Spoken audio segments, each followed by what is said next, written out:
আমরা পাবো না।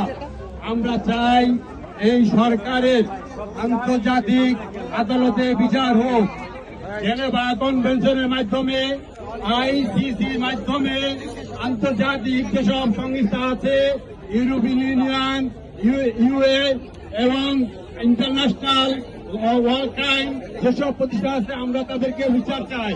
আর আমরা যেসব আমাদের রেভিনিউ সূত্ররা আমরা দেশে টাকা পাঠাবো না, কারণ আমাদের টাকা নিয়ে ওরা গুল্লি কিনবে, সেই গুল্লি আমাদের ভাইয়েরা রক্তাক্ত হবে, সেটা আমরা কখনো হতে দিব না।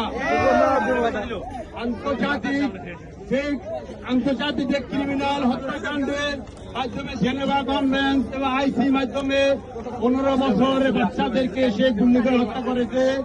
সাধারণত শিশু, বৃদ্ধ, অবল বনিতা পর্যন্ত রেহাই পায় নাই। আমরা বলতে চাই বাংলাদেশের পুলিশ, আর্মি, র্যাব তারা একটা গণতান্ত্রিক সরকার, যে 15 বছর ধরে ক্ষমতায় আছে, সে 15 বছর ধরে মানুষের মৃত্যু আর মৃত্যু কিছু না হলেই সে একজন দোষী যায়। একজন এসপি হারুন, বর্তমানে সিআইডি প্রধান এসপি হারুন কিছুদিন পর আটক করে বিভিন্ন সাংবাদিক, বুদ্ধিজীবী, ছাত্র তাদেরকে ধৈর্য হোটেল তৈরি করছে একটা। এই হারুন সাহেব, তুমি এই হোটেল বন্ধ করো, আমাকে দাও। আর আমরা বলতে চাচ্ছি যে জাতিসংঘের হেলিকপ্টার দিয়ে আমাদের দেশের নিরহ মানুষের উপরে যে গুলি করছে, এটা আমরা আন্তর্জাতিক আদালত রোম জেনেভা কনভেনশনের মাধ্যমে এটা বিচার চাই।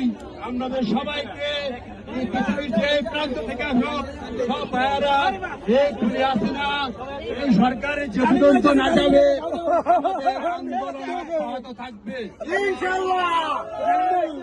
আর সরকার ক্ষমতা থেকে না যায় সে পর্যন্ত আমরা কোন পাবো না। রক্ত আগুন লেগেছে।